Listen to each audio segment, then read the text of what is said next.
Welcome back to Shop Dog Fabrication, everybody. Today what we're going to be doing, as you saw in the thumbnail, is taking this vacuum advanced distributor, which is for a small block mopar, and basically locking it out like this one. So there's no vacuum advance, there's no mechanical advance. It is locked out. So wherever you set the timing, that's where the timing will be.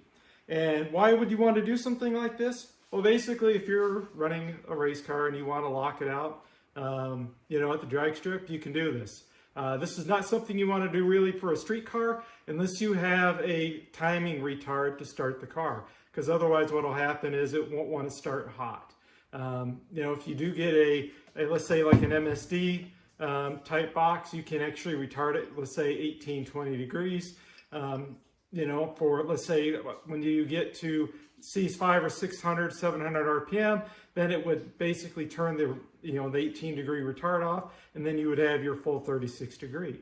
But if you try running 36 degree all the time, and when your car gets hot, it may not want to start until it cools down, because it'll create a real hard start condition. So it's very simple to do. It only takes a few steps.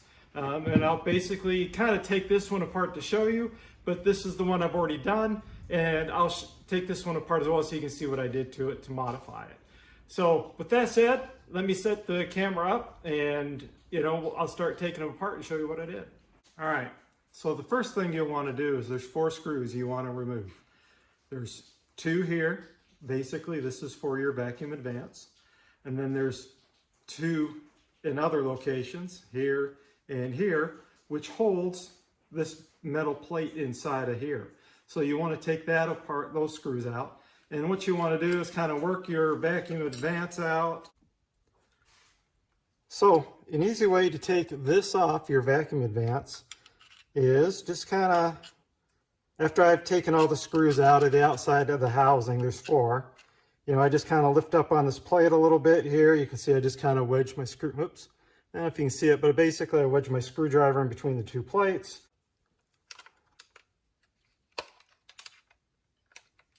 There we go. So I basically work the plate, push down on the pin a little bit, and then you can wiggle your vacuum canister out. Then you can basically, pull this guy out. It may take a little persuasion with a screwdriver, but then you can take the 2 plates out, and then you can get to, the weights behind it. And I don't know if you heard that, but basically now, like I said, I was able to pop this out of the way, and now I'm able to get to the weights here behind it and make the modifications. All right, guys, so here's my other distributor, and you can see in there, I removed the springs, and you notice right down here, I welded it. Basically what I did is I took my weights and I spread them all the way out. I heard there's debate on should they be in, should they be out, do you need to do anything with them? I went ahead and spread them all the way out, and then I just tack welded this in place.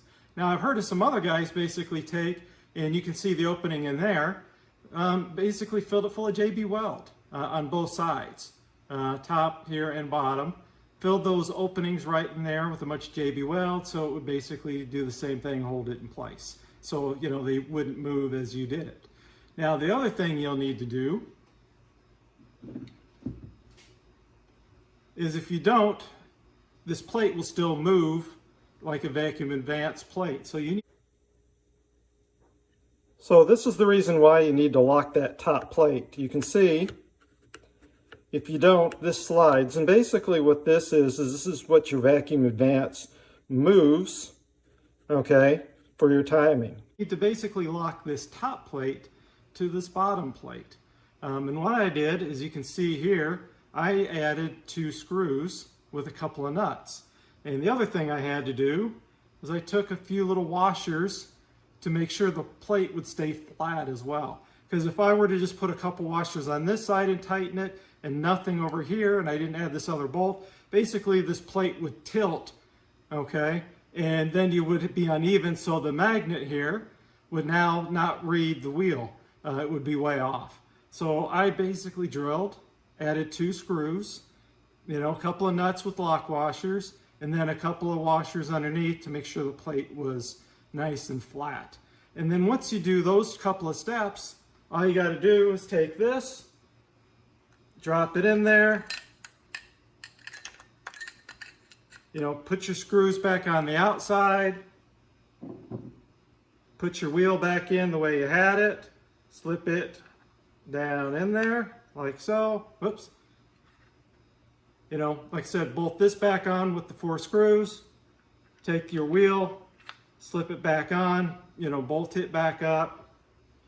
And the other thing I had to do, now when you go to put your distributor cap on, because now you don't have, you know, anything really to hold it in place, I cut, you know, this little piece off with this little tang right here, and then basically, you know, and lined it up with this pin, set it on there like so, and then I put the screw back on, so that would hold this in place. So then when I put my distributor cap on, you know, it's got an alignment point, so it just doesn't, you know, move, wobble all over the place, and you know, you're basically, your cap will just do what it wants to. So it's pretty simple to do a lockout distributor. So I'll go ahead and bolt this thing back together.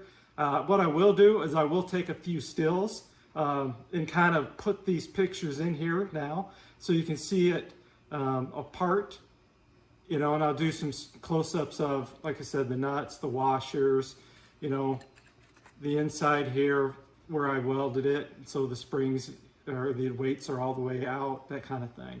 So I'll add a few pictures of what this looks like, you know, basically a couple before and a couple now that it's complete.